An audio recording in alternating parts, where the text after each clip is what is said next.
I'd like to tell everybody there's a process in place that we follow every year. This is, of course, my 6th time. This man is almost 10 times. And there's a process we go through. Tonight is the proposed budget. It's not the final budget. We have 2 other public presentations for our budget on the 11th and 18th to make final decisions. But we've had to bring forward a proposed budget a few weeks ago in order to sign up for this public hearing, so everybody has a chance to look at it and bring forward what they think is the best way to deal with all these funds. We still don't know how COVID is going to affect us. It may be a year or 2 before we really know for sure. We received a bunch of grants. We received a lot of money from federal and state agencies. This is also your tax money we received. But we don't know how all this is going to impact us in the budget process coming up. It could be a tremendous impact. This year alone, we're coming up with a considerable number of FTEs that we're going to fund here this year with the problem with our emergency medical service, with our sheriff detention center personnel we need. We're coming online with, we've separated from the other 2 counties as far as the animal adoption, as they call it, center, and we have to get another 12 FTEs for them eventually. And so all this is coming into play where there's a lot of money that's going to be put out there that becomes a permanent part of our budget. It's not like it's going to be temporary spending or one-time spending. This increases our budget considerably. We have to look at all that as we go forward. I am disappointed in the school board and the superintendent for some of the remarks they've made. I think a few months ago he said he was humble, but boy, he changed his mind on that.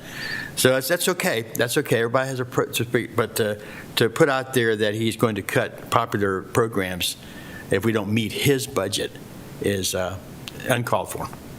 But that moves people's attention, and that's probably I've gotten almost 300 emails from people. So it's, but you have a right to speak out. We want to hear from you. And we will be going forward on the 11th and 18th with the final approval after this hearing and discuss the final budget at that time. I'd also like to say that the proposed budget tonight, we want people to listen to it, come out and speak if you want to, or call in.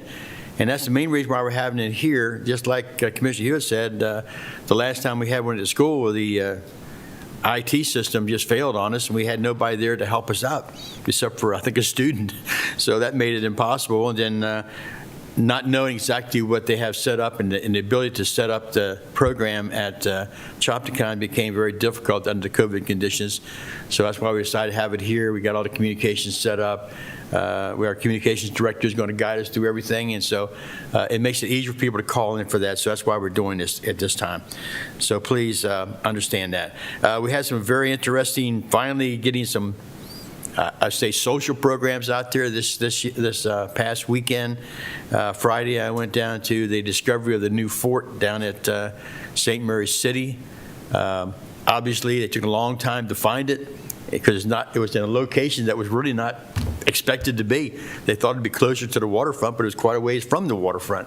That this discovery of this original fort that went up, and I think it was 1635, 34 time frame, and only lasted 10 years. They actually sort of disassembled it when they moved into a permanent location.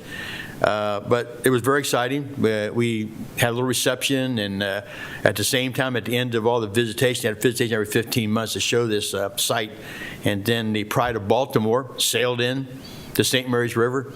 Just as we were all standing on the lawn, somebody said, "Come on, watch the ship come in." They did a broadside and fired off their cannons. Of course, the first thing I said, we better head to the fort. We're in trouble here. We're being attacked. But it was just exciting to see. And then, of course, Sunday here, myself and Commissioner Hewitt attended the Black Diamond disaster. We just started recognizing this only a few years ago. And this was a barge-type ship that had several hundred Union soldiers and sailors on it that was hit broadside by a steamer and sank within 3 minutes. And unfortunately, 88 of the people on that ship died. And I didn't know much about this until only about 4 years ago, the first time they started celebrating this. I would say celebration, but recognizing. And the base commander and I laid a reef in the water in recognition of those who passed. So these are all good things that are happening in St. Mary's County, and our tourism is definitely increasing.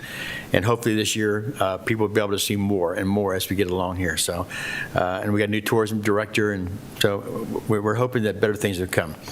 I think the president is supposed to announce today something about unmasking outside. I don't know if he's made that announcement yet or not, but that was on the news this morning about the changes in some of our distancing and whatever, and so that's good. I think we need to start looking at that, and that's a good thing.